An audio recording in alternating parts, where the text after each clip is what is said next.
Correction చేసుకోవాలి. దేవుని యొక్క అతి పరిశుద్ధమైనటువంటి శక్తి కలిగినటువంటి ఉన్నతమైనటువంటి నామమునకు హృదయపూర్వకమైనటువంటి స్తుతులు స్తోత్రాలు చెల్లిస్తూ తిరిగి చాలా దినముల తర్వాత మరి ఫేస్బుక్లో లైవ్లో మీతో ఈ విధంగా వాక్యమును పంచుకోవడానికి దేవుడు నాకు ఇచ్చినటువంటి మంచి అవకాశాన్ని బట్టి, ఆరోగ్యాన్ని బట్టి, ఆయుష్ను బట్టి దేవునికి హృదయపూర్వకమైనటువంటి స్తుతులు స్తోత్రాలు చెల్లిస్తున్నా. మరి ఈ సమయంలో మరి చాలా సంఘాలు ప్రత్యేకముగా ఈ యొక్క లెంట్ డేస్ అంటూ మరి ఆచరించడం మనము చూస్తున్నాం.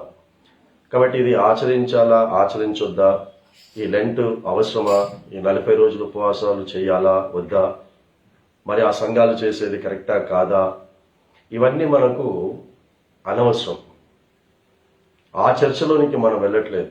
కానీ ఈ యొక్క అవకాశాన్ని మనము సద్వినియోగం చేసుకుంటూ ఈ సందర్భముగా లెంట్ గురించి కొన్ని విషయాలు, అలాగే యాష్ వెనస్డే అనేటటువంటిది కూడా ప్రారంభిస్తారు కనుక యాష్ అనేటటువంటిది బూడిద, మరి ఈ బూడిదకు సంబంధించినటువంటి కొన్ని విషయాలను, అదే విధముగా ఈ యొక్క 40 దినాలు ఆయా బిడ్డలు కొంతమంది ఉపవాసాలు కొనసాగించుకుంటారు కనుక వాటికి సంబంధించినటువంటి వర్తమానములను మనము ఈ యొక్క ప్రత్యేకమైనటువంటి దినాలలో మరి దేవుని చిత్త ప్రకారముగా మరి ప్రతిరోజు కూడా మనము వాక్యాలను ధ్యానిస్తాం.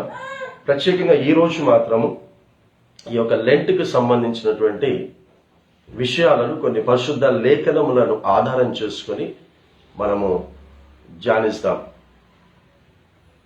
దానికి ముందు ఆ యొక్క లెంట్ అనేటటువంటి సందేశం వినడానికి ముందు ఒక పాట, అనగా యేసుక్రీస్తు ప్రభుల వారు తన యొక్క సేవా పరిచర్యలో తనతో తాను పరిచయం చేసుకుంటూ, నేను నిజమైనటువంటి ద్రాక్షావల్లిని, నా తండ్రి వ్యవసాయకుడు అని చెప్తూ, ఈ లోకంలో ఉన్నటువంటి మనమందరం కూడా ఆ ద్రాక్షావల్లికి అంటుకట్టబడినటువంటి తీగలము అని చెప్పినటువంటి ఆ మాటలను యోహాన్ గారు రికార్డ్ చేస్తూ 15వ అధ్యాయములో చెప్పబడినటువంటి యేసు యొక్క ద్రాక్షవల్లిని అనేటటువంటి ఆ సందేశము పాట రూపంలో మనము ఈ సమయంలో జ్ఞాపకం చేసుకుందాం. ఎందుకనంటే ఈ లెంట్ అనేటటువంటి మాట లాటిన్ యొక్క భాషలో నుండి తర్జుమా చేయబడింది. ఆ లెంట్ అనేటటువంటి ఆ లాటిన్ భాషలో నుంచి కనుక మనము తర్జుమా తెలుగులోనికి మనము దాన్ని జ్ఞాపకం చేసుకుంటే చిగురు అనేటటువంటిది మరి ప్రత్యేకంగా మనం జ్ఞాపకం చేసుకుంటున్నాం. చిగురు అని అంటే కేవలము మనకు పైన చెట్టుకు కనబడేటటువంటి ఆ కొమ్మలకు వచ్చేటటువంటి చిగురు మాత్రమే కాదు, యాక్చువల్గా పరిశుద్ధ లేఖన ప్రకారముగా మనము ధ్యానించేటటువంటి చిగురు ఏంటంటే భూమి లోపల ఉండేటటువంటి చిగురు. కాబట్టి ఈ సంవత్సరం మనం ధ్యానిస్తుంది, ప్రతి సంవత్సరం ధ్యానించేది భూమి పైన చెట్టు నుంచి వచ్చేటటువంటి ఆ చిగురు గురించి మనం ధ్యానిస్తూ వచ్చాం.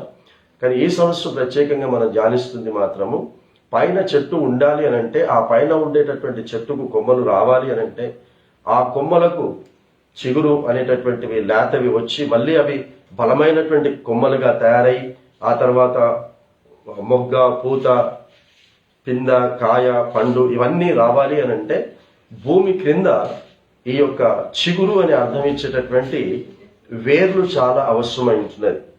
కాబట్టి ఒక చెట్టుకు భూమి క్రింద వేర్లు కావాలి, the roots for the tree. కాబట్టి ఇక్కడ తీగలు అని అంటే కేవలము, ఎందుకంటే ద్రాక్షవల్లి అన్నాడు, అనగా ద్రాక్ష చెట్టు గురించి యేసుక్రీస్తు ప్రభువు తనను తాను పోల్చుకుంటూ, ఆ యొక్క ద్రాక్ష చెట్టు గనక మనము ఆలోచన చేస్తే మిగతా చెట్లలాగా దీనికి ట్రంక్ ఉండదు, ఒకటే మొద్దు ఉండదు. ఆ ఒక మొద్దు వచ్చి ఆ మొద్దు నుంచి పైకి వచ్చిన తర్వాత కొమ్మలు మనకు కనబడతాయి. కానీ ఈ ద్రాక్ష చెట్టు అలా కాదు, భూమిలో నుండే కొన్ని వేర్లు అనేటటువంటివి తీగలుగా బయటకు వస్తాయి. ఆ తీగలన్నీ కూడా కలుస్తాయి, ఒకదానికి ఒకటి తీగలు కలిసి అవే తీగలు ఈ విధంగా బ్రాంచెస్ గా అవి పాకుతూ ఉన్నటువంటి విషయాన్ని మనం జ్ఞాపకం చేసుకుంటాం. సో దాన్ని ఉద్దేశించి యేసు చెప్పినటువంటి మాటల్ని పాట రూపంలో మనం ఈ సమయంలో జ్ఞాపకం చేసుకుంటున్నాం. యోహాను సువార్త 15వ అధ్యాయంలో ఉన్నటువంటి ఆ మాటల్నే మన మహోన్నతుని స్తుతి కీర్తనలో 589వ పాట ఆ తర్వాత నేను ఆ లెంట్కి సంబంధించిన కొన్ని రెఫరెన్సెస్ మీకు జ్ఞాపకం చేస్తాను. ఆ తర్వాత రేపటి నుంచి ఈ మిగతా అంశాలు ఆ యొక్క యాష్కు సంబంధించినటువంటి వర్తమానం రేపటి దినమున. ఆ తర్వాత మనము ఈ ఉపవాసాలు ఉండాలా ఉండకూడదా, ఉంటే ఉపవాసాలు ఎలా ఉండాలి, ఆ ఉపవాసాలు నిజంగా ఆశీర్వాదకరమేనా. చాలా మంది ఉపవాసాలు ఆశీర్వాదకరంగా ఉండకుండా వారు ఉండే ఉపవాసాలే వారికి శాపంగా మార్చబడుతూ ఉన్నాయి. సో ఇవన్నీ డీటెయిల్డ్గా మనము ఈ ప్రత్యేకంగా ప్రతిరోజు ఈ సాయంకాల సమయంలో అనుకూలమైనటువంటి సమయం ఒకటి మరి ఏర్పాటు చేసి ప్రతిరోజు మీ ముందుకు లైవ్లో రావడానికి మరి పరిశుద్ధాత్మ దేవుడు సహాయం చేయును గాక. 589 మహోన్నతుని స్తుతి కీర్తనలో ద్రాక్షావల్లిని నేను ద్రాక్షాతీగెలు మీరు అక్షయుడే సిటు పలికే అక్షయుడే సిటు పలికే అతి ముదములను వినరాండి అతి ముదములను వినరాండి ద్రాక్షావల్లిని నేను ద్రాక్షాతీగెలు మీరు నాయందుండని తీగె నాశనమొందును నిజము నాశనమొందక మీరు నాశనమొందక మీరు దాయాందుడి ఫలింప దాయాందుడి ఫలింప ద్రాక్షావల్లిని నేను ద్రాక్షాతీగెలు మీరు ఫలములని వని తీగే పనికి రాదని నరికి పారావేయబడును పారావేయబడును నిరతము తాజ్యము నీ పొలలో నిరతము తాజ్యము నీ పొలలో ద్రాక్షావల్లిని నేను ద్రాక్షాతీగెలు మీరు ఫలించు ప్రతి తీగె ఫలముల పేకుగనివ పరిశుద్ధి చేయబడు పరిశుద్ధి చేయబడు ఎరుగరే మీరది అనవరతం అనవరతం ద్రాక్షావల్లిని నేను ద్రాక్షాతీగెలు మీరు నాయందు నేనగాని నయమగు కాపుండనిలన్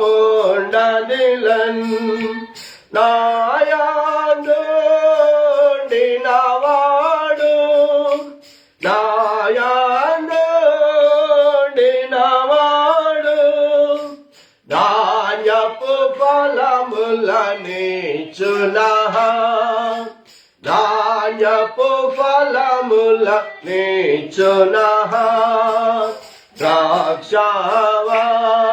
ద్రాక్షావల్లిని నేను ద్రాక్షాతీగెలు మీరు మీరు ఏయు చేయా లేరు నాకు వేరుగా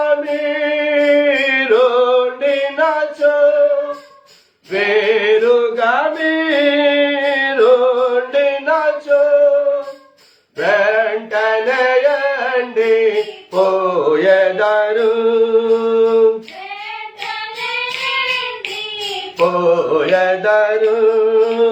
ద్రాక్షావల్లిని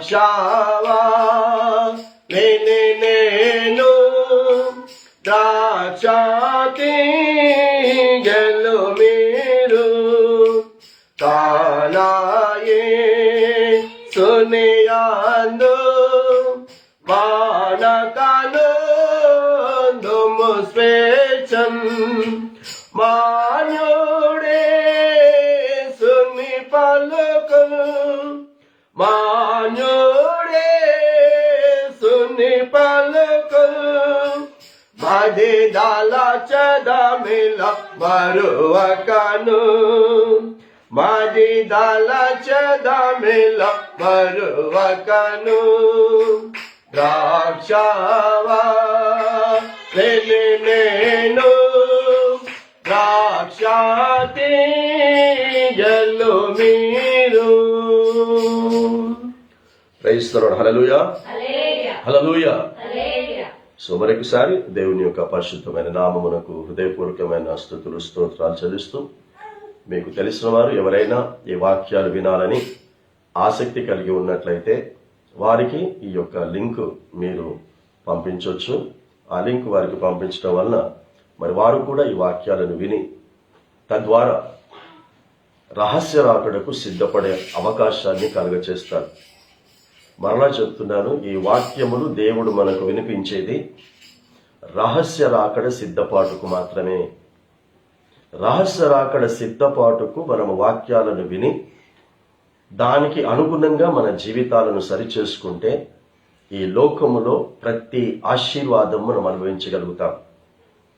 నేను వాక్యం వింటున్నాను గనక నేను ఆశీర్వదించబడతాను, నా బ్రతుకును మాత్రం నేను మార్చుకున్నటువంటి బ్రతుకును ఇతరులకు నేను మాదిరిగా చూపించకుండా, దేవుని దృష్టికి నేను నీతిమంతుడిగా కనబడకుండా ఉంటాను అనుకుంటే మాత్రము అది మన పొరపాటు అని నేను ముందుగానే మీకు జ్ఞాపకం చేస్తున్నాను.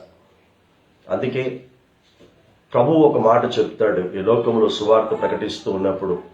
మత్తయి సువార్త 6వ అధ్యాయము 33వ వచనంలో చెప్తాడు, మొదట నా రాజ్యమును నీతిని వెతకండి, అప్పుడు మీకు అవన్నీయును అనుగ్రహించబడతాయి. అవన్నీ అనంటే ఈ లోక సంబంధంగా ఈ లోకములో మనకు బ్రతకటానికి కావలసినటువంటి ప్రతి శ్రేష్టమైనటువంటి ఈవులను ఆయన మనకు అనుగ్రహిస్తాడు. కాబట్టి మనం వెతకాల్సింది ఏంటి అంటే, నీతిమంతురాలిగా నేను ఎలా మార్చబడగలుగుతాను అని ఈ వాక్యంలో మనం వెతుక్కోవాలి. అందుకే ప్రత్యేకంగా నీతిమంతుల పట్టిక లేదా విశ్వాసుల యొక్క పట్టిక అనేటటువంటిది హెబ్రీయులకు రాసిన పత్రిక 11వ అధ్యాయములో ఒక ప్రత్యేకంగా ఒక అధ్యాయమే రాసి పెట్టారు. హేబేలు మొదలుకొని ప్రారంభిస్తారు. నీతిమంతులు వారు విశ్వాసము కలిగినటువంటి నీతిమంతులు. కాబట్టి వారందరూ కూడా నీతిమంతులుగా ఎంచబడ్డారు గనకనే వారు ఈ లోకములో ప్రతి ఆశీర్వాదాన్ని కూడా వారు పొందుకోగలిగారు, ప్రతి దాన్ని జయించగలిగారు. డబ్బుతో ఏమీ జయించలేదు, ఉద్యోగాలతో జయించలేదు, పేరు ప్రతిష్టలు ప్రఖ్యాతులతో పలుకుబడితో చదువుతో జ్ఞానముతో ఎవరు కూడా ఏది సాధించలేదు. అందుకే మహాజ్ఞాని అని మనము చెప్పుకుంటున్నటువంటి సొలొమోను సైతము ఒక పుస్తకాన్ని రాసేసి, ప్రసంగి అనే ఒక పుస్తకాన్ని రాసి అతడు చివరిలో అన్నటువంటి మాటలు ఏంటంటే, అంతా వ్యర్థం వ్యర్థం వ్యర్థం, నీ చదువు వ్యర్థం, నీ జ్ఞానం వ్యర్థం, నీ ఆరోగ్యం వ్యర్థం, నీ ఐశ్వర్యం వ్యర్థం, సమస్తము వ్యర్థం. మరి ఏంటి మనిషికి చాలా ఉపయోగపడేది ఏంటి అంటే, దేవుని యందు భయము భక్తి గలవారై దేవుడు వాక్యము ద్వారా సెలవిచ్చినటువంటి ఆ జీవితమును మనము కలిగి ఉండటమే అది ఆశీర్వాదం. అదే దేవుడు ప్రతి మనిషి నుంచి కోరుకుంటున్నాడు. కాబట్టి ఈ రోజున చాలా సంఘాలు లెంట్ అనేటటువంటిది ప్రారంభించి ఉన్నారు. ఈ రోజు నుంచి ప్రారంభించడమే కాదు, ఈ రోజు దానికి యాష్ వెనస్డే అనేటటువంటి నామకరణమును కూడా చేశారు. అయితే మనం యాష్ అనేటటువంటిది ధ్యానించడానికి ముందు, అది ఈ రోజు మనం ధ్యానించకపోయినా రేపైనా మనం ధ్యానిస్తాం, కానీ ఈ రోజు మాత్రం మనము ఈ లెంట్ అనేటటువంటి ఈ యొక్క పదమును గురించి మనము పరిశుద్ధ లేఖన భాగంలో ఈ యొక్క లాటిన్ అనేటటువంటి ఆ లాంగ్వేజ్ నుంచి వచ్చింది కనుక తెలుగులోనికి దీనికి తర్జుమా చేసినప్పుడు దీనికి చిగురు అనేటటువంటి మాటను ఉపయోగించారు. ఆ చిగురు అనేటటువంటి మాట బైబిల్లో పరిశుద్ధ గ్రంథములో ప్రవచన రీతిగా యేసుక్రీస్తు ప్రభుల వారికి సాదృశ్యంగా చూపించారు. కాబట్టి లెంట్ అనేటటువంటి ఈ పదము ఎవరికి మొట్టమొదట ప్రాఫెసిస్ వాక్యములు చూపించారు అని అంటే పరిశుద్ధ గ్రంథంలో యేసుక్రీస్తుకు సాదృశ్యంగా ఈ చిగురును చూపించారు. దీనిని మనము యెషయా గ్రంథం 11వ అధ్యాయము 1వ వచనములో మనము చూడగలుగుతాం. యెషయా గ్రంథం 11వ అధ్యాయం 1వ వచనములో యెషయ్య మొద్దులో నుండి నేను చిగురును మొలిపించదను అని అంటాడు. ఐజియా చాప్టర్ 11 వర్స్ 1లో ఆయన సెలవిస్తున్నటువంటి మాట మనం చూసినట్లయితే యెషయ్య మొద్దు నుండి చిగురు పుట్టును, వాని వేరుల నుండి అంకురము ఎదిగి ఫలించును. అందుకే నేను ప్రారంభంలోనే చెప్పాను, చిగురు అనేటటువంటిది మనము చెట్టు పైన ఉండేటటువంటి ఆ లేత చిగురు వచ్చి అవి కొమ్మలుగా మార్చబడినటువంటి దాని గురించి మనము ఈ సంవత్సరం మనం ధ్యానించడం లేదు. ఈ సంవత్సరం మనం ప్రత్యేకంగా ధ్యానిస్తుంది ఏంటంటే పైన చెట్టు ఎప్పుడు ఎండిపోకుండా అది ఎప్పుడు కూడా నూతనంగా చిగురు వస్తూనే, నూతనంగా లేత కొమ్మలు వస్తూనే అవి బలమైనటువంటి కొమ్మలుగా మార్చబడి దాని నుండి అద్భుతమైనటువంటి పూత, ఆ తర్వాత ఫలములు రావాలంటే, అంతేకాకుండా అనేకమైనటువంటి పక్షులకు, అనేకమైనటువంటి వాటికి అవి ఆశ్రయంగా కూడా ఉండాలి అని అంటే భూమి క్రింద వేరులు బలంగా ఉండాలి. ఎంత బలంగా వేరు ఉంటే, ది రూట్స్ ఉంటే అంత బ్రహ్మాండంగా ఆ చెట్టు భూమి పైన ఉండగలదు. అందుకే ఇక్కడ అంటున్నాడు, యెషయ్య యొక్క మొద్దు నుండి నేను చిగురును పుట్టిస్తాను అంటున్నాడు. యెషయి అంటే చెట్టు పేరు కాదండి. యెషయి అంటే ఒక వ్యక్తి పేరు అది. కాబట్టి ఒక వ్యక్తిలో నుండి నేను ఈ యొక్క చిగురు అనేటటువంటి వేరును నేను తీసుకొని వస్తాను అని చెప్తూ ఉన్నాడు.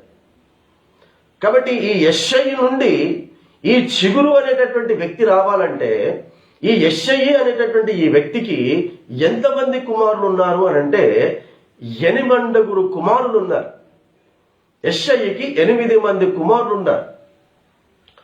మనము పరిశుద్ధ లేఖన భాగములో ఇజ్రాయేలులకు మొదటి రాజుగా సౌలును సమూయేలు రాజు అభిషేకించిన తర్వాత సౌలు దేవుని దగ్గర తిరుగుబాటు స్వభావం చేసినందుకు, దేవుని యొక్క మాటలకు విధేయత చూపించినందుకు, సౌలును రాజుగా చేసినందుకు పశ్చాత్తాపడి అతన్ని తొలగింపచేస్తూ అతని స్థానంలో ఇంకొక వ్యక్తిని రాజుగా చేయాలనుకుంటాడు దేవుడు. ఆ సమయంలో ఇదే సమూయేలు ప్రవక్తను ఈ యెషయి ఇంటికి పంపిస్తాడు. అది మీరు సమూయేలు మొదటి గ్రంథము 16వ అధ్యాయములో మీరు చూసుకోవచ్చు. సమూయేలు మొదటి గ్రంథం 16వ అధ్యాయములో ఈ యెషయి ఇంటికి వెళ్ళినప్పుడు ఈ 7 కుమారులు ఒకరి తర్వాత ఒకరు వస్తారు.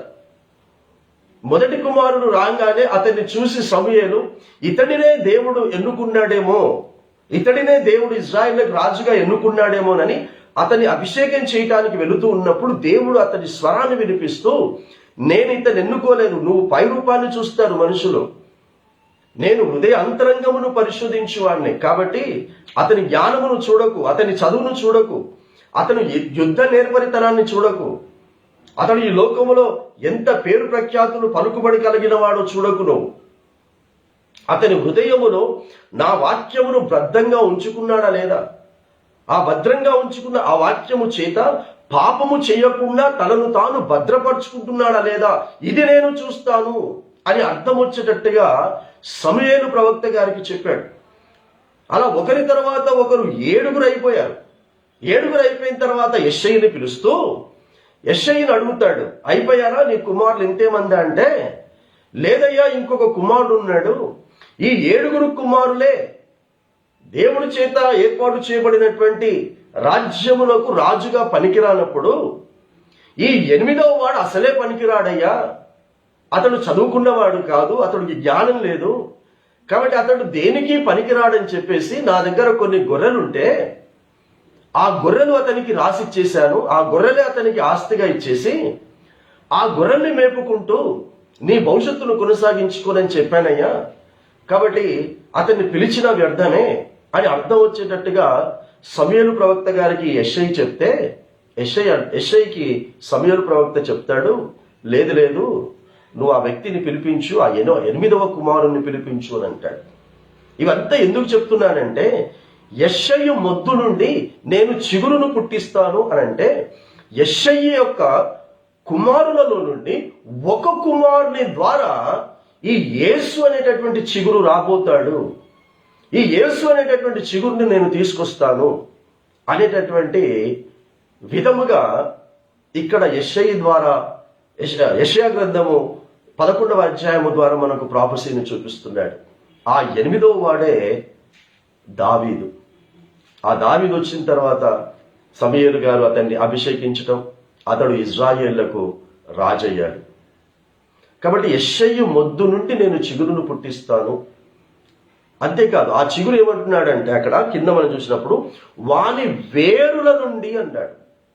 అంటే భూమి కింద ఉండేటటువంటి ఆ వేరులో నుండి అంకురము ఎదిగి అది ఫలిస్తుంది అనేటటువంటి మాటను మనం జ్ఞాపకం చేస్తున్నాడు. కాబట్టి చిగురు అనేటటువంటిది మనము భూమి క్రింద ఉండేటటువంటి ఆ వేరును మనము చిగురుగా మనము ధ్యానిస్తున్నాం. కాబట్టి యెషయిలో నుండి వచ్చేవాడు ఎవరు అనంటే 8 కుమారుల నుండి చివరి కుమారుడైనటువంటి దావీదు. ఆ దావీదులో నుండే ఈ చిగురు అనేటటువంటి యేసు వస్తాడు. మీరు అడగొచ్చు, ఈ యెషయా గ్రంథం 11వ అధ్యాయంలో దావీదు పేరు లేదు కదండి, యెషయి మొద్దు నుండి చిగురును పుట్టిస్తాననుంది, కానీ నువ్వు దావీదులో నుండే వస్తాడని అంత ఖచ్చితంగా ఎలా చెప్తున్నావు అనంటే, దీనికి సంబంధించింది యెరెమీయా ప్రవక్త గారి ద్వారా చూపిస్తాడు. అందుకే అన్నాను, మొదట రాజ్యమును నీతిని వెతుక్కోండి అని. కాబట్టి పరిశుద్ధ గ్రంథంలో అంతా ఒకటే దగ్గర రాసి పెట్టాడు. ఒక్కొక్కటి ఒక్కొక్క దగ్గర రాసి పెట్టి అది పరిశుద్ధాత్మలో మనకు దేవుడు బయలుపరుస్తాడు. ఫలానా దగ్గర రాస్తుంది. మనకు ఓపిక కావాలి, మనకు శ్రద్ధ కావాలి, మనకు నిర్లక్ష్య స్వభావం ఉండకూడదు. మనం అన్ని వస్తువులు తెచ్చుకుంటాం, వంట వస్తువులు తెచ్చుకుంటాం, దానికి కావలసినటువంటి అన్ని కూడా తీసుకొచ్చుకుంటారు. దాని మసాలాలు, పసుపు, ఉప్పు, కారము, లవంగాలు, ఇలాచీలు ఇవన్నీ తెచ్చుకొని అన్ని ఒకే డబ్బాలో వేసి పెట్టుకోరుగా. ఒక్కొక్కటి ఒక్కొక్క డబ్బులు వేసుకుంటారు. లవంగాలు ఒక దాంట్లో వేసుకుంటారు, ఇలాచీలు ఒక దాంట్లో వేసుకుంటారు, సోంపు ఇంకో దాంట్లో వేసుకుంటారు, ఆవాలు ఒక దాంట్లో వేసుకుంటారు, జీలకర్ర ఒక దాంట్లో వేసుకుంటారు, అన్ని ఒక్కొక్క డబ్బాలో వేసి పెట్టుకుంటారు. అలా పెట్టుకున్న తర్వాత ఎవరు పెట్టారో వారికి తెలుసు ఏది ఎందులో పెట్టారో. ఏది ఎందులో పెట్టారో పెట్టిన వారికి తెలుసు, ఎందులో పెట్టారో కాకుండా అది ఎక్కడ పెట్టారో కూడా వాళ్ళకి తెలుస్తుంది. మళ్ళీ ఎవరైనా క్రొత్త వాళ్ళు వెళ్ళారనుకోండి, వారు ఎవరిని అడగాలి? ఈ పెట్టిన వారిని అడగాలి. ఏ డబ్బాలో పెట్టారండి, ఏది ఎక్కడ పెట్టారండి, పెట్టిన వారిని అడిగితే చెప్తారు. అలాగే ఇక్కడ ఈ వాక్యములో ఏదేది ఎక్కడెక్కడ పెట్టాడో ఆ పెట్టిన వాడే త్రిత్వమై ఉన్నటువంటి దేవాది దేవుడు, తండ్రి, కుమారుడు, పరిశుద్ధాత్ముడు. అందుకే నేను వెళ్ళి మీకు ఆదరణకర్తగా పరిశుద్ధాత్మను పంపిస్తాను. ఆ పరిశుద్ధాత్ముడు వచ్చినప్పుడు నా వాటిలోనివి తీసుకుని మీకు బోధిస్తాడు అని చెప్పించాడు. యోహాను సువార్త 16వ అధ్యాయం 12వ వచనం నుండి మనం ఎలాగో రానున్న దినాల్లో మనం చూస్తాం. కాబట్టి పరిశుద్ధాత్ముడు వచ్చినప్పుడు ఆయన పరిశుద్ధ గ్రంథములోనివి తీసుకుని మనకు బోధిస్తాడు. ఇప్పుడు నేను చేస్తుంది అదే. ఇక్కడ ఉండి వరప్రసాద్ అన్న కాదు చెప్తుంది, వరప్రసాద్ అన్నలో పరిశుద్ధాత్ముడు ఉండి ఆ పరిశుద్ధాత్ముడు పరిశుద్ధ గ్రంథములో నుండి మీకు బోధిస్తూ ఉన్నాడు, నాకు బోధిస్తూ ఉన్నాడు. మీకు మాత్రమే కాదు ఈ వాక్యం, నా నోటి నుండి వస్తుంది కాబట్టి వాక్యం మీకు అని అనుకోకండి, నాకు కూడా ఈ వాక్యం వర్తిస్తుంది. కాబట్టి యెషయి మొద్దు నుండి చిగురును పుట్టింతును అని దేవుడు చెప్పాడు. కాబట్టి ఇప్పుడు ఆ మొద్దులో నుండి ఆ 8 వేర్లులో నుండి ఒక వేరు దావీదు. 33వ అధ్యాయము 15వ వచనాన్ని చూడండి. ఇర్మియా గ్రంథం 33వ అధ్యాయము 15వ వచనం. Jeremiah chapter 33 verse 15. ఆ దినములలో ఆ కాలమందే నేను దావీదునకు నీతి చిగురును మొలిపించుదును. చూసారండి, యెషయా గ్రంథములోనేమో యెషయి అనే పేరు తీసి చెప్పాడు, యెషయి అని పేరు తీసుకొచ్చాడు. ఆ యెషయి మొద్దు అన్నాడు, ఆ మొద్దులో నుండి నేను చిగురును పుట్టిస్తాను అని అన్నాడు. కాబట్టి యెషయి అనేటటువంటి వ్యక్తికి 8 మంది పిల్లలున్నారు. ఆ 8 మంది కుమారులలో నుండి 8వ కుమారుని పేరు దావీదు అని ఇక్కడ రాయించాడు ఇర్మియా గ్రంథంలో. దావీదు అని రాయించి అందులో నుండి నేను చిగురును మొలిపిస్తానున్నాడు. ఆ చిగురుకు కూడా ఇప్పుడు పేరు పెట్టాడు. ఆ చిగురుకు ఏమని పేరు పెట్టాడంటే నీతి చిగురు అని పేరు పెట్టాడు. అంటే నీతిమంతుణ్ణి, నీతి కలిగినటువంటి వాణ్ణి. ఇదే యేసు చెప్పాడు ఆయన సువార్త ప్రకటిస్తున్నప్పుడు. ఏమని? మొదట నా నీతిని, నా రాజ్యమును వెతకండి అన్నాడు. నీతిని వెతకండి. యేసులో నీతిని వెతుక్కోండి. యేసులో స్వస్థతలను వెతుక్కోకండి. యేసులో ఉద్యోగాలను వెతుక్కోకండి. యేసులో పెళ్లిళ్ళు వెతుక్కోకండి. యేసులో పిల్లల్ని వెతుక్కోకండి. యేసులో నీ అప్పులు తీర్చబడటం వెతుక్కోకండి. యేసులో నువ్వు ఇల్లు కట్టుకోవటం వెతుక్కోకండి.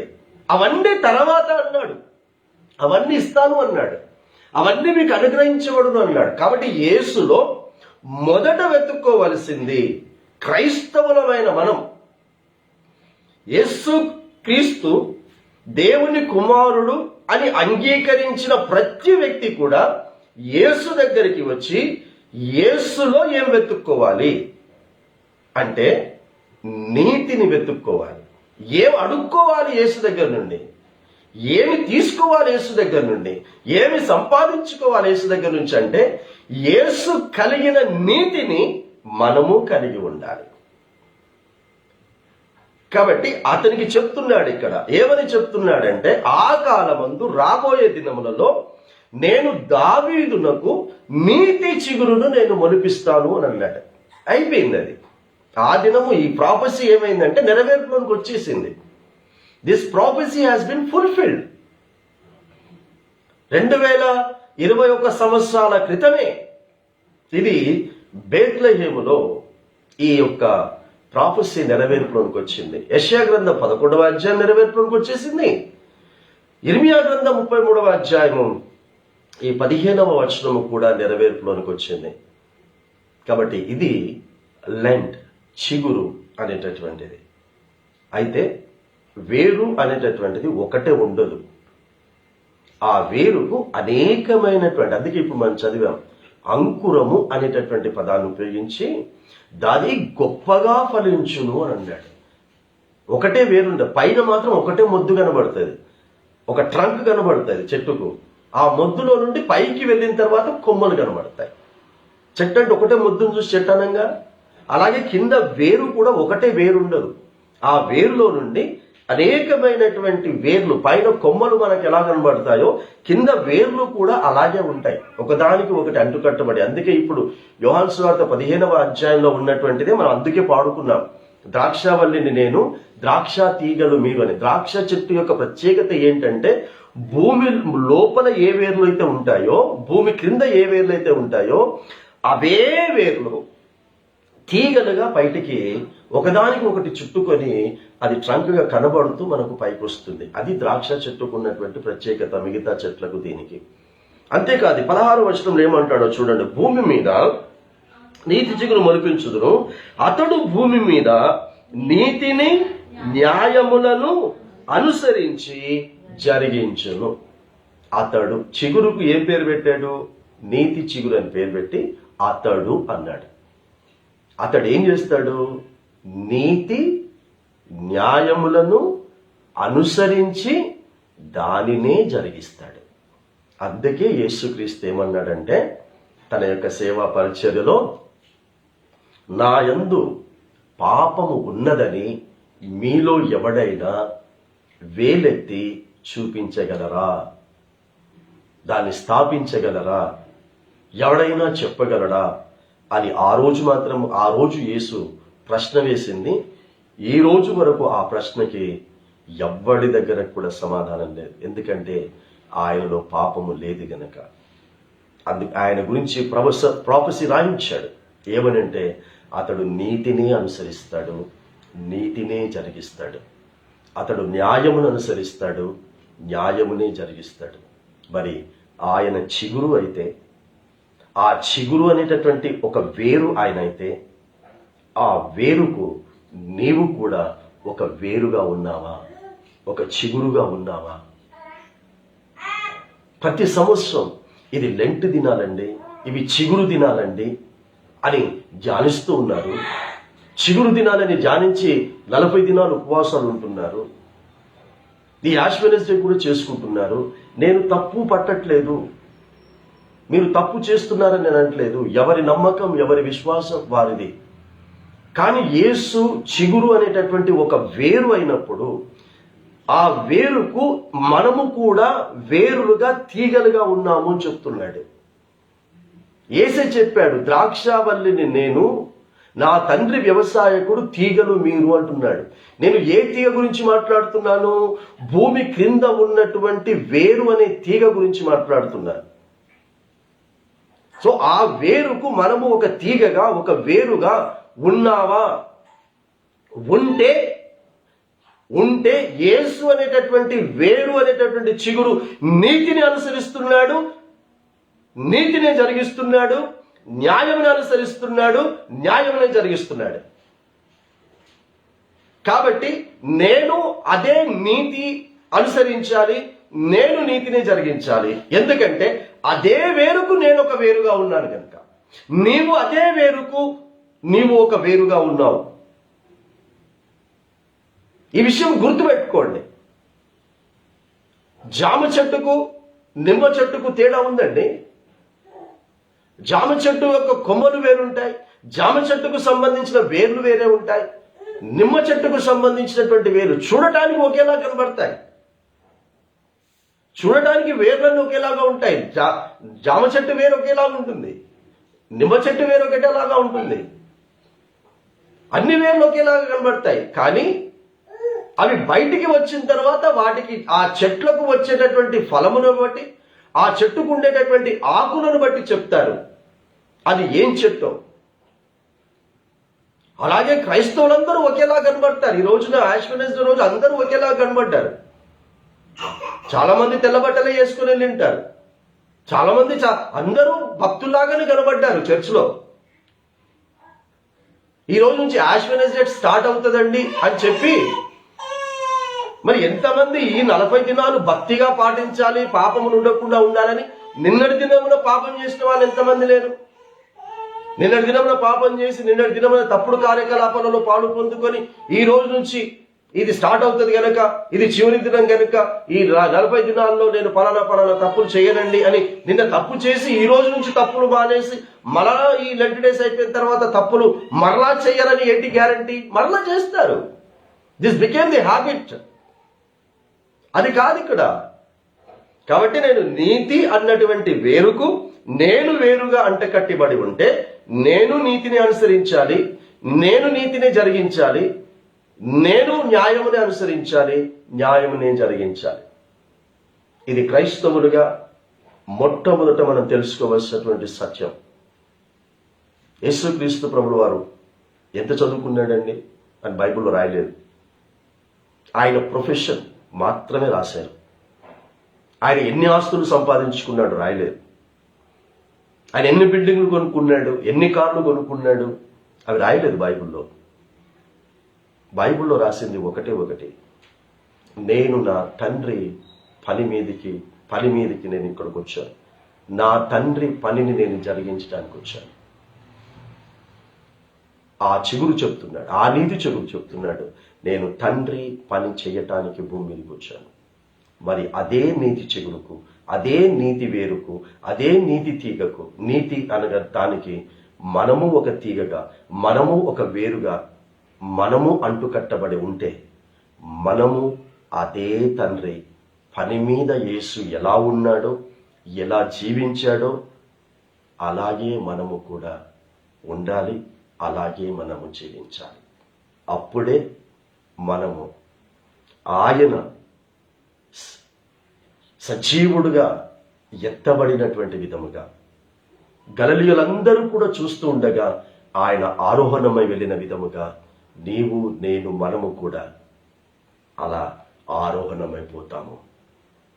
అలాని ఆస్తులు సంపాదించుకోవద్దని చెప్పట్లేదండి, చదువుకోవద్దని చెప్పట్లేదండి, కానీ అదే జీవితం అని అనుకోవద్దు అని చెప్తున్నాను.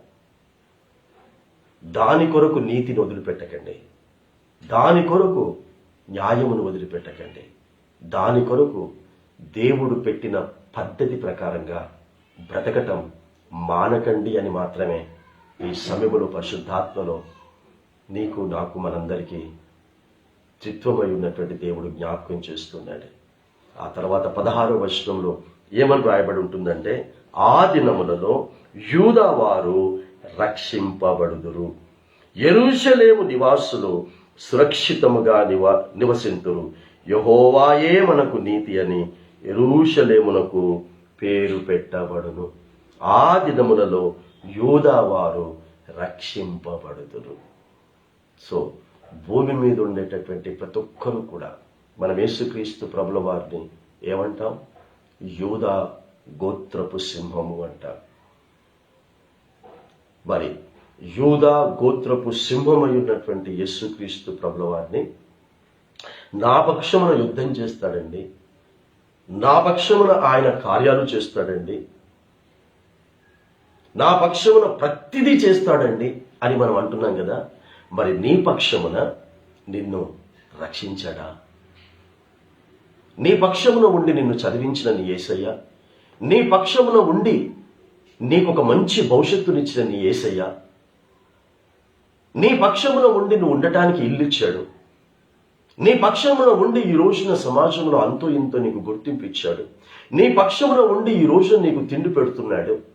కాబట్టి నా పక్షమున ఉండి నా యేసయ్య నన్ను ఈ రోజున ఈ స్థితిలో ఉంచాడు అని చెప్పుకుంటున్న నీవు నేను మనం ఇక్కడ రాసినటువంటి ఈ ప్రవచనం మొట్టమొదటగా అతని ద్వారా ప్రతి ఒక్కరు కూడా రక్షింపబడుదురు. అంటే పాపము చెయ్యకుండా ఉంటారు. రక్షింపబడుదురు అంటే పాపము జోలికి పోకుండా ఉంటారు. యేసు నన్ను బ్రతికించాడు, యేసు నన్ను చదివించాడు, యేసు నన్ను ఉద్యోగస్తునిగా చేశాడు, యేసు నన్ను ప్రయోజకునిగా చేశాడు.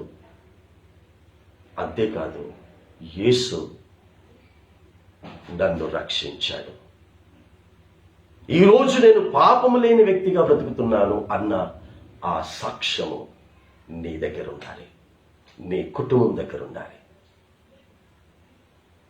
ఇల్లు ఇచ్చాడని చూపిస్తున్నావు, బండిచ్చాడని చూపిస్తున్నావు, చదివిచ్చాడని చూపిస్తున్నావు, అన్నీ ఇచ్చాడని చూపిస్తున్నావు, రక్షణ కూడా ఇచ్చాడని మనము చూపించాలి.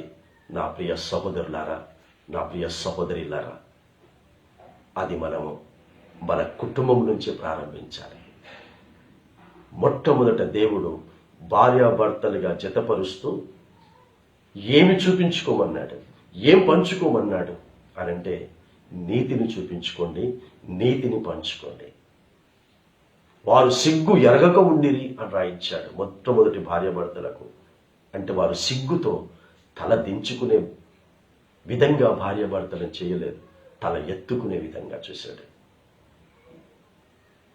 ఈ రోజున ఎందుకు క్రైస్తవులు సిగ్గుతో తలదించుకుంటున్నారు? కారణం ఒకటే ఒకటి, రక్షించబడలేదు. రక్షించబడ్డాము అన్న భ్రమలో ఉన్నాం, రక్షించబడ్డామన్న భ్రమలో ఉన్నాం చెప్తున్నాను. రక్షించబడటం అంటే ముంచుడు బాప్తిసం తీసుకొని పైకి వస్తే కాదండి. వాక్యము ద్వారా ఏదేది పాపమో తెలుసుకోవాలి, ఏదేది దోషమో తెలుసుకోవాలి, ఏదేది దేవునికి అయిష్టమైనదో తెలుసుకోవాలి, ఇష్టం లేదో తెలుసుకొని అది ఏది కూడా మన జీవితంలో లేకుండా చూసుకోవాలి. అప్పుడే మనము రక్షించబడిన వారు. తెల్ల బట్టలు వేసుకొని చర్చికి వెళ్తే రక్షించబడిన వారు కాదండి. పరిశుద్ధ గ్రంథం చేతిలో పట్టుకొని, పాటల పుస్తకాలు చేతిలో పట్టుకొని వెళితే రక్షించబడినట్టు కాదండి. దేవుడు అన్నాడు, నా వాక్యమును మీ హృదయములో భద్రపరచుకోండి అన్నాడు. ఈరోజు పరిశుద్ధ గ్రంథం ఒకప్పుడు చుట్టగా ఉంది, ఒకటపడది పెద్ద పేపర్ రోల్ ఎలా ఉందో అలా చుట్టగా రోల్ చేసి ఇవ్వబడింది ఒకప్పుడు పాత నిబంధన. ఆ తర్వాత క్రమక్రమంగా ఒక పుస్తక రూపంలో ఏర్పాటు చేయబడింది. పుస్తక రూపంలో ఏర్పాటు చేయబడినటువంటి ఈ బైబిల్ ఈ రోజున మన కంప్యూటర్లలో, మన ల్యాప్టాప్లలో లోనికి కూడా వచ్చేసింది. ఇప్పుడు ఎక్కడికైనా వెళితే ఆ బైబిల్ని మనం కూర్చున్న చోటనే మన ఫోన్లోనే మనం చూడగలిగేటటువంటి ఆ టెక్నాలజీ పెరిగింది, అంతదాకా వచ్చేసింది. మరి ఈ పరిశుద్ధ గ్రంథం ఎన్ని రకాలుగా మార్చబడి ఫోన్లో కూడా వచ్చేసిందే, ల్యాప్టాప్లలో కూడా వచ్చేసిందే. మరి మనలోనికి వచ్చిందా? బైబిల్ మనలోనికి వచ్చిందా? ఆ ఫోన్లోనికి వచ్చినటువంటి ఆ బైబిల్ని మనం చూడగలుగుతున్నాం, మనం చదవగలుగుతున్నాం. మరి మనలోనికి వచ్చిన ఈ బైబిల్ని ఎంతమంది చూస్తున్నారు, ఎంతమంది చదువుతున్నారు? మన ప్రవర్తన, మన జీవితాన్ని చూసి ఎంతమంది వీరు దేవుని బిడ్డరండి అని చెప్తున్నారు? వెళ్ళిన ప్రతి చోట చర్చిలోనే చెప్తున్నారా వీరు విశ్వాసులండి, వీరు భక్తిపరులండి అని? చర్చ్ బయట ఏం చెప్తున్నారు మన స్నేహితులు? చర్చ్ బయట ఏం చెప్తున్నారు మన బంధువులు, తోటి ఉద్యోగస్తులు? ఆ సాక్ష్యం కావాలి. మొట్టమొదట మనం ఏం కావాలంటున్నాడంటే రక్షించబడాలి, లెంట్ చిగురు తినాలి. కాబట్టి యేసుక్రీస్తు ప్రభువు వారు ఈ లోకానికి నీతి చిగురుగా, పాపము లేని వ్యక్తిని అని చెప్పాడు. పాపముంటే చూపించండి అని ఛాలెంజ్ విసిరాడు. ఈ రోజు నుంచి ఈ పనిలో ఉందామా మనం? భర్త చెప్పాలి, భార్య గురించి సాక్ష్యం చెప్పాలి. నా భార్య రక్షించబడిందండి, నా భర్త రక్షించబడ్డాడండి, వారిలో ఏ పాపం లేదు, నా భార్యలో ఏ పాపం లేదండి భర్త స్టేట్మెంట్ ఇవ్వాలి. భార్య స్టేట్మెంట్ ఇవ్వాలి భర్త గురించి, ఏ పాపం లేదండి, ఏది చేయడండి. అప్పుడే నువ్వు రక్షించబడిన దాన్ని, అప్పుడే నువ్వు రక్షించబడిన వాడు. నేను ఈరోజు రక్షించబడ్డానని చెప్తాను, కానీ బైబిల్లో ఏం చెప్తున్నాడు యేసుక్రీస్తు ప్రభువు వారు? అంతము వరకు సహించిన వాడే రక్షించబడిన వాడు అని చెప్తున్నాడు. నేనేమో రక్షించబడ్డానని నేను చెప్పుకుంటుంటే నా యేసే చెప్తున్నాడు, లాస్ట్లో తెలుస్తుంది నేను రక్షించబడ్డానా రక్షించబడలేదా అని. యేసు రాకడ ఆలస్యమైతే నేను చనిపోయేటప్పుడు, నా కంఠంలో నుంచి ఊపిరి పోయేటప్పుడు తెలుస్తుంది నేను రక్షించబడ్డానా రక్షించబడలేదా అని. దానికి ఏం చెప్తున్నాడు? సహించిన వాడే అంటున్నాడు. అన్నిటినీ సహిస్తున్నావా? చీత్కారాలను సహిస్తున్నావా? అవమానాలను సహిస్తున్నావా? నిందలను సహిస్తున్నావా? ఎవరైనా నీ మీద కోప్పడితే సహిస్తున్నావా? ఎవరైనా నిన్ను దూరం పెడితే సహిస్తున్నావా? సహించండి, అన్నిటినీ సహించండి. నా యేసయ్య సహించి చూపించాడు. ఇవి శ్రమల దినాలు అంటారు, కాదండి. ఇవి యేసుక్రీస్తు శ్రమల దినాలు కాదండి. ఆయన 40 దినాలు శ్రమ పడలేదండి. ఆయన ఒకే ఒక రాత్రి శ్రమ పడ్డాడు, శిలువ శ్రమలు. కాబట్టి రక్షించబడండి. ఇక్కడ మాత్రమే కాదు, 33వ అధ్యాయం 15వ వచనంలో 15-16 నేను చిగురు అన్న దాని కొరకు నేను ఈ దావీదు అనేది చూపించడానికి ఇక్కడ తీసుకొచ్చి అతడు ఏమని ఉంటాడు, అతడు ఏమనుసరిస్తాడు, ఏం జరిగిస్తాడు, అతని ద్వారా మనకు కలిగేటటువంటిది ఏంటి అనేది చూపించాడు. దీని గురించి 23వ అధ్యాయంలోనే ఇంకో మాట రాశాడు, అది కూడా మీకు చూపిస్తాను. 23వ అధ్యాయం, ఇదే ఇర్మియా గ్రంథం 23వ అధ్యాయం 5-6 వచనాలను చూడండి. 23వ అధ్యాయం 5-6 వచనం. ఈరోజు లెంట్ గురించి మాత్రమే మీకు క్లుప్తంగా చెప్తున్నాను, డీటెయిల్గా నేను చెప్పట్లేదు, క్లుప్తంగా చెప్తున్నాను. ఇది మొత్తం చెప్పాలంటే నా జీవితం మొత్తం కూడా సరిపోదు. 23వ అధ్యాయము 5వ వచనం. యెహోవా ఈలాగు ఆజ్ఞ ఇచ్చుచున్నాడు. This is the commandment. ఆజ్ఞలు, కమాండ్మెంట్స్ అంటే కేవలం పదాజ్ఞలు మాత్రమే కాదండి. సో ఇక్కడ ఆజ్ఞ ఇచ్చుచూ ఉన్నాడు. ఏం ఆజ్ఞ ఇస్తున్నాడు? రాబోవు దినములలో నేను దావీదునకు నీతి చిగురు పుట్టించదను. చూసండి, అక్కడ మాత్రమే కాదు, దానికి ముందే ఇక్కడ చెప్తున్నాడు. పుట్టించడమే కాదు, అతడు ఏమవుతాడు? ఆ నీతి చిగురైనటువంటి యేసు ఏం చేస్తాడు? అతడు రాజై పరిపాలన చేయును. అతడు వివేకముగా నడుచుకొనుచు కార్యము జరిగించును. భూమి మీద నీతి న్యాయములను జరిగించును. అతని దినములలో యూదా రక్షణ నందును. అతడి దినములలో యూదా ఏది? మరి యూదా పాత నిబంధనలో ఉన్నటువంటి యూదా గురించి చెప్తున్నాడా? కృత నిబంధనలో ఉన్నటువంటి యూదా గురించి చెప్తున్నాడా? నీ గురించే చెప్తున్నాడు, నా గురించే చెప్తున్నాడు. మనమందరం కూడా యూదా. యేసు దగ్గర ఉన్న యూదాలం. యేసు దగ్గర ఉన్న యూదా మోసగాడు. యేసు దగ్గర ఉన్న 12 మంది శిష్యులలో ఉన్నటువంటి ఒక శిష్యుని పేరు యూదా. ఆ యూదా గురించి ఇక్కడ రాయలేదండి. ఇక్కడ రాసినటువంటి మాట ఏంటంటే, యూదా స్వభావము కలిగిన వారందరూ కూడా రక్షించబడాలి. డబ్బు వ్యామోహం, డబ్బే సమస్తం. ఈ రోజున డబ్బు గురించి అయ్య లేడు, అమ్మ లేదు, అన్న లేదు, తమ్ముడు లేడు, ఏది లేదు. చూస్తున్నాగా వార్తల్లో, న్యూస్లో చూస్తున్నా. డబ్బు గురించి చంపుకుంటున్నారు, సొంత వాళ్ళే చంపుకుంటున్నారు. ఈ రోజులో కోర్టులో కేసులు, సివిల్ కోర్టులో కేసులు, క్రైస్తవుల కేసులు ఎక్కువ ఉన్నాయి. ఏంట్రా కేసులు? ఈ ఆస్తి నాకు చెందాల్సిన ఆస్తి ఇంకోటి తీసుకుంటున్నాడు, అన్న తీసుకుంటున్నాడు, తమ్ముడు తీసుకుంటున్నాడు, ఒకే కడుపులో పుట్టినటువంటి వాళ్ళు. ఈ రోజున ఎక్కడ చూసినా ఇవే గొడవలు అండి. ప్రపంచం మొత్తం కూడా ఇదే గొడవలు. యూదా యూదా యూదా స్వభావం కలిగినటువంటి వారే. నాది నాది నాది. ఏం తీసుకుపోతారండి పోయేటప్పుడు? రక్షణను మాత్రమే, రక్షణ జీవితాన్ని మాత్రమే, నీతి న్యాయం అనుసరించి నడుచుకునేది మాత్రమే. నీ జీవితమే, నా జీవితమే నా చేతుల్లో లేదండి. ఏది మన చేతుల్లో లేదండి. ఉన్నదే అనుభవించండి, కానీ నీది నాదని కాదండి. సో ఈ దావీదునకు పుట్టినటువంటి ఈ నీతి చిగురు గురించి ఇంకా కొన్ని విషయాలు ఇక్కడ రాస్తున్నాడు.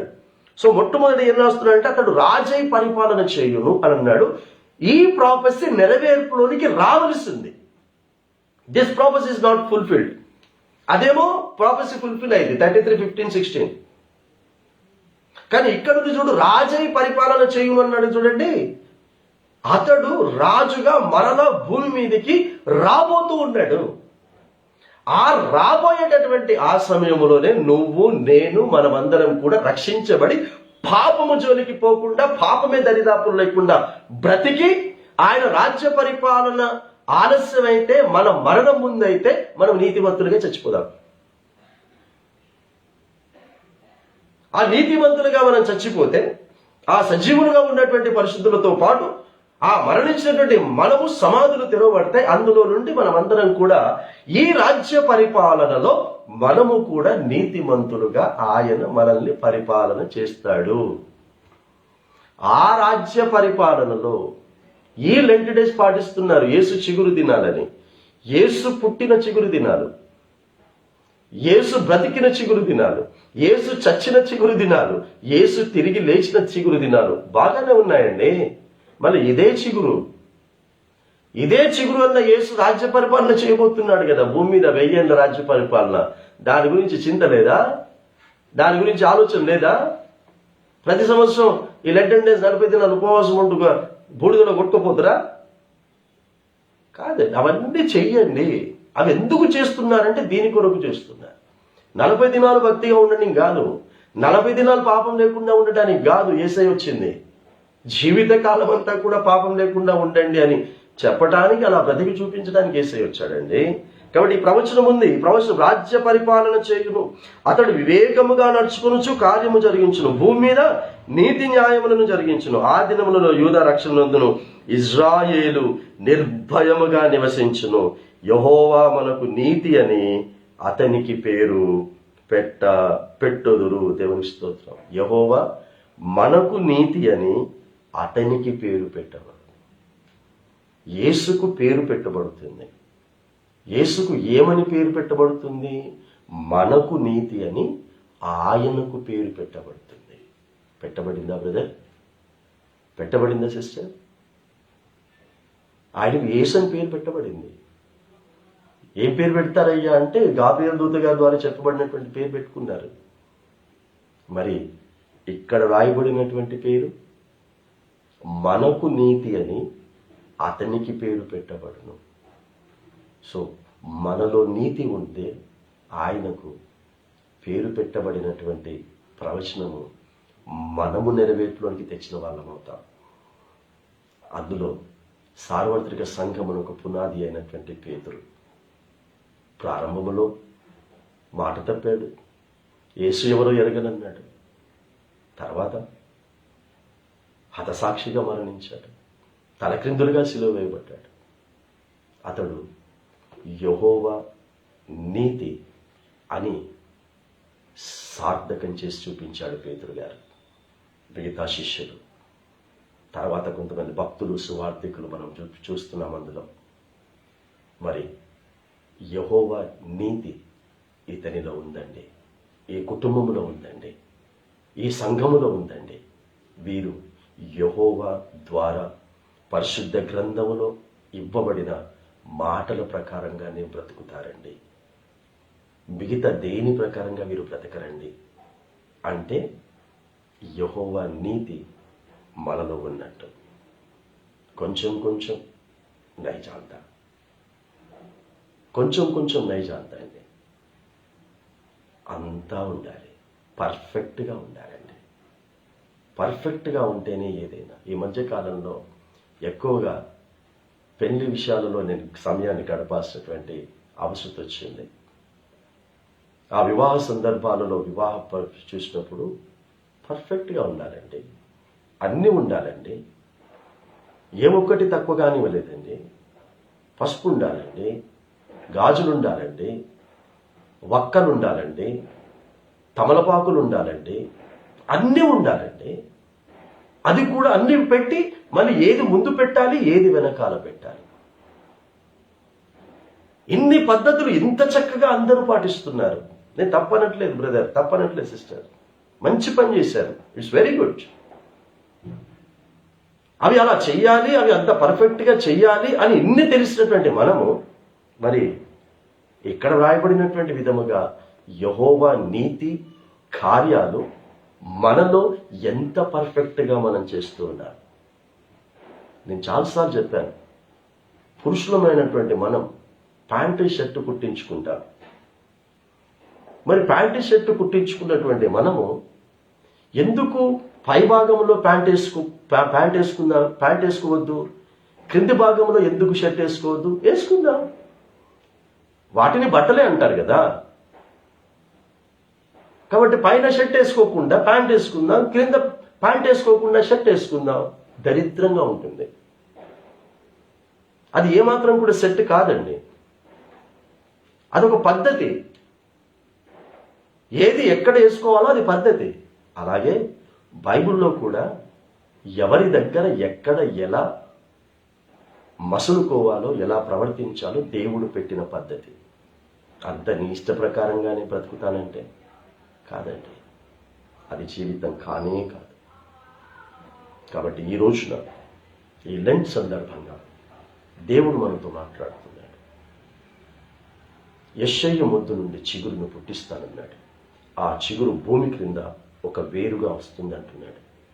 ఆ వేరు అనేటటువంటి ఆ తీగకు మనమందరము కూడా ఒక వేరుగా, ఒక చిగురుగా, ఒక తీగగా అంటుకట్టబడాలి. అలా అంటుకట్టబడితే ఆ వేరు, ఆ తీగ, ఆ చిగురు ఏ విధంగా నీతిని అనుసరిస్తాడో, న్యాయమును అనుసరించాడో, నీతి న్యాయములను జరిగించాడో, మనము అదే తీగ అయితే, అదే చిగురు అయితే, అదే నీతిని, అదే న్యాయమును అనుసరిస్తాం. ఆయన అన్నిటినీ సహించాడండి, అన్నిటినీ భరించాడండి. దేని గురించి ఆయన ఆలోచన చేయలేదు. ఈ లోకంలో బ్రతికే విషయమే ఆలోచన చేయలేదు.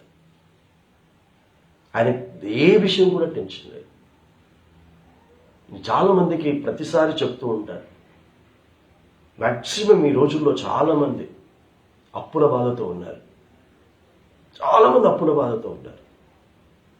ఆ అప్పులతో నిద్ర కూడా పట్టట్లేదు చాలామందికి. సరే తినడు కూడా తినరు చాలామంది. ఎందుకంటే నేను అనుభవంలో నుండి వచ్చాను కనుక 16 సంవత్సరాల క్రితం. అప్పులు బాధ భరించలేక ఆత్మహత్యలు చేసుకుంటున్న వాళ్ళను కూడా మనం చూస్తూ ఉన్నాం, న్యూస్లో కూడా వింటున్నాం. అలా చాలామందికి ఎన్నిసార్లు ఆలోచనలు వచ్చాయో. ఒక విషయం గుర్తు చేసుకోండి, నేను అప్పు తీర్చలేకపోతున్నానని. కానీ నువ్వు ఒకరికి మొట్టమొదట అప్పు ఉన్నావన్న విషయాన్ని మర్చిపోకు. అస్సలైన అప్పు నీ దగ్గర ఉన్న దేవుని ఆత్మ. దేవుడు మనకిచ్చిన ఆత్మ అప్పుగా ఇచ్చాడు. That is the debt we are having. అందుకే భక్తిహీనుడు అప్పు చేసి అప్పు తీర్చక ఉంటారు అన్నాడు. ఈ అప్పుల గురించి కాదండి, ఈ లోకంలో మనకున్న అప్పుల గురించి రాయలేదు. దేవుడు మనకిచ్చిన ఆత్మ అనేటటువంటి ఆ అప్పు భక్తిహీనులుగా మనము తిరిగి ఆత్మను దేవునికి ఇవ్వలేము, తీర్చలేము. కాబట్టి దేవుని ఆత్మ మన దగ్గర అప్పుగా ఉందన్న విషయాన్ని మర్చిపోకండి.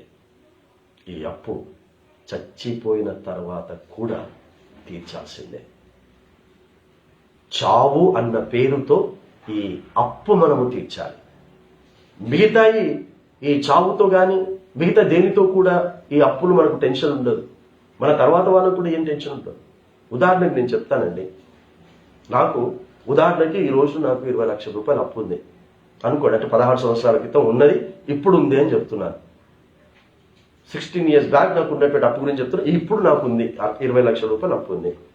నేను ఇప్పుడు నీతిమంతుణ్ణి. మీరు కూడా అక్కడ ఒకవేళ మీకు కూడా అప్పులు ఉన్నాయి అనుకోండి. మీరు నీతిమంతులుగా ఇప్పుడు వాక్య పద్ధతి ప్రకారంగా మీరు బ్రతుకుతున్నారు. మనం చనిపోలేదు. ఈ వాక్యం వింటుండగానే యేసు వచ్చేసాడు మధ్యాకాశానికి. యేసు మధ్యాకాశానికి వచ్చినప్పుడు ఏం జరుగుతుంది? నీతిమంతులుగా ఉన్న మనము, వాక్య పద్ధతి ప్రకారంగా బ్రతుకుతున్న మనం, అనేకమైన అప్పుల బాధతో టెన్షన్తో ఉన్న మనం ఏమవుతాం? ఎత్తబడతాం. యేసు ఇప్పుడు వస్తాడు, యేసు మనల్ని ఎత్తుకొని పోతున్నాడు, తీసుకుని వెళ్ళిపోతున్నాడు. ఆయన పంపించే మేఘం వచ్చి మనల్ని తీసుకుని వెళ్ళిపోతుంది. ఎవడు అడుగుతాడు ఇక నిన్ను అప్పు? అక్కడికి వస్తాడా? నా అప్పు ఏమైందని వస్తాడా మధ్యాకాశానికి? రాడే. వాడు భక్తిహీనుడు ఇక్కడే వదిలిపెట్టిపోయాడే. అలాంటి దాని కొరకు నీకు ఎందుకండి చింత? అలాంటి దాని కొరకు నీకు భయం ఎందుకండి? కాబట్టి అస్సలైన అప్పు మన ఆత్మ. ఇది రక్షించబడి పాపము లేనికుండా బ్రతికేటటువంటి బ్రతికి.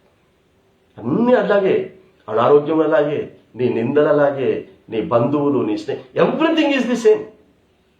అలా అనుకుంటూ ఈ లోకంలో ఆయన పరిపాలనలో మనం బ్రతకటానికి మనము ప్రయత్నం చేయాలి, ప్రయాసపడాలి. ఈ విషయాలన్నీ కూడా మీకు జ్ఞాపకం చేస్తూ ఒక మాట నేను చదివి నేను ముగిస్తాను. జకర్యా గ్రంథం 6వ అధ్యాయము 12వ వచనములో ఈ చిగురు గురించి రాస్తాడు. అది చెప్పి అది జ్ఞాపకం చేసి మరి రేపటి దినము నేను ఆ కంటిన్యూషన్ మెసేజ్లోనికి నేను వెళ్తాను.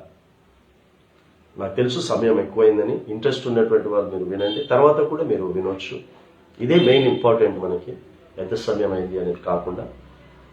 జకర్యా గ్రంథం 6వ అధ్యాయం 12వ వచనంలో కూడా ఈ చిగురు గురించి రాస్తూ ఉన్నాడు. అతనితో ఇట్లనము, సైన్యములకు అధిపతి యెహోవా సెలవిచ్చినది. మనకి అన్నీ చూడండి, సైన్యములకు అధిపతి యెహోవా సెలవిచ్చినది. అక్కడ చూస్తేనేమో యెహోవానే. ప్రతి గ్రంథంలో కూడా these are all the prophecies which has been fulfilled and which has to be fulfilled. ఇందులో లోక సంబంధమైనది ఏమైనా ఉంటే నాకు చెప్పండి. ప్రవచనాలలో లోక సంబంధమైనటువంటిది ఏది కూడా ప్రవచనాల్లో లేదు. ఏమనగా చిగురు అను ఒకడు కనడు. చిగురు అను ఒకడు కనడు. ఒకడు, అతడే యేసుక్రీస్తు ప్రభుల వారు. అతని గురించి యెషయా గ్రంథం 11వ అధ్యాయం నుంచి మనం ప్రారంభించాం. సీక్వెన్స్ గా మళ్ళీ అక్కడిక్కడ ఇక్కడదక్కడ పెట్టొద్దండి. యెషయా గ్రంథం 11వ అధ్యాయం తర్వాత ఇర్మియా గ్రంథం 33వ అధ్యాయం రావాలి. 33వ అధ్యాయం తర్వాత 23 రావాలి. 23 తర్వాత మన జకర్యా గ్రంథం 6వ అధ్యాయం రావాలి. This is the sequence. లేదు అట్లా కాదు అని అంటే పైది కింద, కిందిది పైన, లోపలిది బయట, బయటది లోపల వేసుకుంటే ఎట్లుంటుందో అంత దరిద్రంగా ఉంటుంది. మీకు అర్థం కాదని చెప్తున్నాను. ఏదైతే ముందండి, నేను అది చెప్పిన తర్వాత ఇది చెప్తానండి, ఇది రాసుకున్న తర్వాత ఇది రాసుకుంటానండి, ఇది విన్న తర్వాత ఇది వింటానండి అని అంటే నీ వస్త్రధారణ కూడా ఒకలాది కాకుండా ఇంకోలా చేసుకుంటే ఎట్లుంటుందో ఇది కూడా అలాగే ఉంటుంది. చిగురు అని ఒకడు కలడు, అతడు తన స్థలములో నుండి చిగుర్చును. అతడు తన స్థలములో నుండి చిగుర్చును. అతడు యెహోవా ఆలయమును కట్టును. ఏమే 3 చూయించాను. ఇతడు ఏమేం చేయిస్తాడో 3 చూయించాను. అందులో లాస్ట్ది చూయించాను. ఏంటి అంటే ఈ చిగురు అన్న యేసు అతడు యెహోవా కొరకు ఒక ఆలయమును కడతాడు. ఈ ప్రాఫెసీ నెరవేర్పులోనికి వచ్చిందా చెప్పండి. ఎక్కడ కట్టాడండి? ఆయన 33.5 సంవత్సరాలు బ్రతికాడు కదా. ఆయన ఆయుష్య 33.5 సంవత్సరాలు. దావీదు యెహోవా కొరకు మందిరం కడతానంటే వద్దు అన్నాడు. నీ కుమారుని ద్వారా నేను కట్టించుకుంటానని సొలొమోను ద్వారా కట్టించుకున్నాడు. చరిత్ర చెప్తుంది, బైబుల్ చెప్తుంది కట్టాడని. తర్వాత సొలొమోను పాపం చేశాడు గనక, సొలొమోను దేవుని దుష్టుడిగా జీవించలేదు గనక, అతడు దేవునికి వ్యతిరేకమైన కార్యాలు చేశాడు గనక అతని ద్వారా కట్టించుకున్న ఆ మందిరము దేవుడు భూమి మీద లేకుండా చేసేశాడు. అది శత్రువుల ద్వారా నేలమట్టం అయ్యేటట్టు చేశాడు. ఆ తర్వాత మరలా ఇంకో రాజు కట్టాడు. మరలా తర్వాత నీలమట్టం అయింది. తర్వాత కట్టారు, మరలా నీలమట్టం అయిపోయింది. ఇప్పుడు మరలా కట్టబోతున్నారు. యేసు కడతాడా? యెరూషలేములో మందిరమును యేసు కట్టబోతున్నాడా? లేకపోతే ఆయన 33.5 సంవత్సరాలు జీవించినప్పుడు కట్టాడా ఎక్కడైనా మందిరం? అతడు తన స్థలములో నుండి చిగుర్చి అతడు యెహోవా ఆలయమును కట్టును అన్నాడే. This prophecy is not fulfilled. This prophecy is yet to fulfill. అని కూడా నేను చెప్పను. ఈ ప్రవచనము భూమి మీద కట్టే ఆలయం గురించి కాదు, ఇటుకలతో రాళ్లతో కట్టే ఆలయం గురించి రాయలేదు ఇక్కడ. యేసుక్రీస్తు ద్వారా కట్టే ఆలయము ఆల్రెడీ జరిగింది, జరుగుతుంది, రేపు కూడా జరుగుతాయి. ఆ కింది వచనాలను రేపటి దినమున మనం ధ్యానిస్తాం. యేసు అని ఒక్కడే కట్టడి ఆలయాన్ని. అతని తర్వాత దూరము నుండి వచ్చేటటువంటి వారు కూడా ఈ ఆలయం కట్టే పనుల్లో ఉంటారు అని కింద ప్రవచనం రాయించారు. మరి ఈ రోజున నువ్వు, నేను, మనం ఆ చిగురుకు అంటకట్టబడిన, ఆ తీగకు అంటకట్టబడిన, ఆ వేరుకు అంటకట్టబడిన తీగలమైతే ఇగో ఈ పనుల్లో మనం ఉండాలి. మొదటి 2 చెప్పాను, చివరిలో ఏం చెప్తున్నాను? ఆలయముగా కట్టబడి నువ్వు ఉండాలి. దేవుని ఆలయముగా నువ్వు గుర్తించబడాలి. నీ కుటుంబం దేవుని ఆలయముగా కట్టబడి ఉందా? మరి నీవు ఆలయంగా కట్టబడితే నువ్వు ఏ ఆలయానికి వెళ్ళొచ్చావో ఆ ఆలయములో ఏ పాపమైనా చేస్తావా? నువ్వు వెళ్ళొచ్చినటువంటి ఆలయములో ఏ పాపపు క్రియనైనా చేస్తావా? ఏ తప్పుడు క్రియనైనా చేస్తావా? ఆ ఆలయములో భూతు పుస్తకం చూస్తావా? ఆలయంలో నీ కంప్యూటర్ పెట్టుకొని, నీ ఫోన్ పెట్టుకొని అక్కడ చూడకూడదు నీవు చూస్తావా? ఆలయంలో, ఆ ఆలయంలో చెయ్యవు.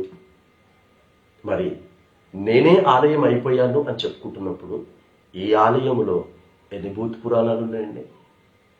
ఎన్ని బూతులు మాట్లాడుతున్నారండి? ఎన్ని కోపతాపాలు ఉన్నాయండి? ఎంత అసహించుకునే జీవితం ఉందండి? ఎంత ముఖము చిన్నబుచ్చుకునేటివి ఉన్నాయండి? లేదే. కాబట్టి మనము దేవుని ఆలయములుగా కట్టబడ్డామా? ఇంకా కట్టబడలేదు అని నీకు అనుమానం వస్తే, నీ మీద నీకు అనుమానం వస్తే, ఈ లెంట్ సందర్భంగా ఆ చిగురు అన్నటువంటి ఆ యేసు ఈ చిగురు దినాల్లోనైనా, ఈ మొదటి ప్రారంభ దినములోనైనా ఆ ఆలయంగా కట్టబడటానికి, అది సంపూర్తి చేయబడటానికి ప్రయాసపడు. ముందు నువ్వు కట్టబడు, ఆ తర్వాత నీ ఇంట్లో అందరినీ కూడా ఆలయాలుగా కట్టండి. నాకు ఇల్లు లేదండి అని బాధపడకండి. నాకు ఉండటానికి ఇల్లు లేదండి, బ్రతకటానికి ఏమీ లేదండి అని అనుకోకండి. ముందు నీవు నమ్మిన నీ యేసయ్యకు ఇల్లు లేదు అన్న విషయాన్ని జ్ఞాపకం చేసుకో. ఎక్కడ? నీ ఒంట్లో. నీ ఒంట్లో యేసుకు నివాస స్థలము ఇంకా నువ్వు ఇవ్వలేదు. కాబట్టి నీ ఒంట్లో యేసుకు నివాస స్థలముగా, యేసు ఉండటానికి ఇల్లుగా నీవు, నేను, మనం కట్టబడతాం. అలా కట్టబడటానికి కావలసినటువంటి పరికరాలన్నీ కూడా ఈ పరిశుద్ధ గ్రంథంలో ఉన్నాయి. ఈ పరిశుద్ధ గ్రంథాన్ని మనసు పెట్టి చదవండి దయచేసి. నీకిష్టం వచ్చినట్టు చదవకండి, మీకిష్టమైనట్టు చదవకండి. మరి విశేషంగా లోక సంబంధమైన ఆశీర్వాదాల కొరకు అసలే చదవకండి. ఈ పరిశుద్ధ గ్రంథాన్ని దేవుడిచ్చింది నాలో పాపము ఉంటే ఉంది అని చూపించడానికి ఇచ్చాడు. అలా చూపించిన తర్వాత దాన్ని ఎలా తీసేసుకోవాలో కూడా దానికి పద్ధతిని నేర్పించాడు. అది ఈ 40 దినాలు ఉపవాసాలు ఉంటారు కదా, అప్పుడు యోనా చరిత్ర, యోనా గ్రంథంలో నుంచి ఆ నినెవే పట్టణస్తుల చరిత్ర చదువుకోండి. అది 40 దినాలలో జరగాల్సిన కార్యాన్ని ఒకటే దినములో జరిగించుకున్నారు వాళ్ళు. 40 దినాలు సమయం ఇచ్చాడు వాళ్ళకి. 40 దినాలు సమయం ఇచ్చి 40 దినముల తర్వాత 41వ దినమున పట్టణం మొత్తాన్ని నాశనం చేస్తానన్నాడు దేవుడు. ఎందుకు? వారి పాపమును బట్టి, వారి దోషమును బట్టి, వారి భక్తిహీనతను బట్టి, వారి నీచమైన జీవితాన్ని బట్టి. కానీ దేవుడు ఒక అవకాశం ఇచ్చాడు 40 దినాలు వారికి. యోనాను వెళ్ళమన్నాడు, చెప్పుమన్నాడు. వెళ్ళాడు, ఒకటే దినం చెప్పాడు, ఒకే ప్రసంగం చేశాడు. అదే ఒకటే దినమున, అదే మొదటి వర్తమానముతో, మొదటి దినమున మొదటి వర్తమానముతోనే వారు వారి బ్రతుకును మార్చుకున్నారు. 40 దినాల వరకు టైం ఇవ్వలేదండి వాళ్ళు. దేవుడు వారికి చేస్తానన్న కీడును చెయ్యక మానాడు. దేవుడు వారిని ఆశీర్వదించాడు. నా ప్రియబిడ్డలారా, ఈ మొదటి దినముననే మనమందరం కూడా ధ్యానించిన వాక్య పద్ధతి ప్రకారంగా ఆ నీతి చిగురు ద్వారా ఏమేమి మనమవుతామని రాశాడు అవన్నీ అవ్వాలి. అయితే సంతోషం, దాన్ని కాపాడుకుంటూనే ఇతరులను కూడా అయ్యేటట్టుగా చేయటం, ఆ పనిలో మనం ఉండాలని పరిశుద్ధాత్మ దేవుడు మనల్ని కోరుకుంటున్నాడు. జకర్యా గ్రంథం 6వ అధ్యాయం ఆ కింది, ఇప్పుడు చెప్పినటువంటి కింది 12వ వచనం నుండి క్రింది వచనాలు చదువుకొని మీరు సిద్ధంగా ఉండండి. దేవుడు మన పట్ల కార్యాలు చేశాడు. కాబట్టి మనము మన పద్ధతులను, దేవుడు ద్వారా మనం పెట్టుకున్న పద్ధతులను మనం మర్చిపోవద్దు. వాటిలో పడి మనము ఈ విషయాలకు దూరంగా ఉండకూడదని మీకు జ్ఞాపకం చేస్తున్నాను. ప్రార్థించుదాం. పరిశుద్ధమైన దేవ, మా తండ్రి, మా యేసయ్య, నీ ప్రియబిడ్డలుగా నన్ను, మమ్మల్ని కూడా నీ ప్రేమ ద్వారా ప్రేమించావు. నాయన, నీ వర్తమానం వినటానికి మాకిచ్చిన ఈ మంచి అవకాశాన్ని బట్టి నీకు స్తోత్రములు. నినవే పట్టణస్తులు ఒకే వాక్యం, ఒకే ప్రసంగానికి ఒకటే దినమున సమర్పించుకున్నారు.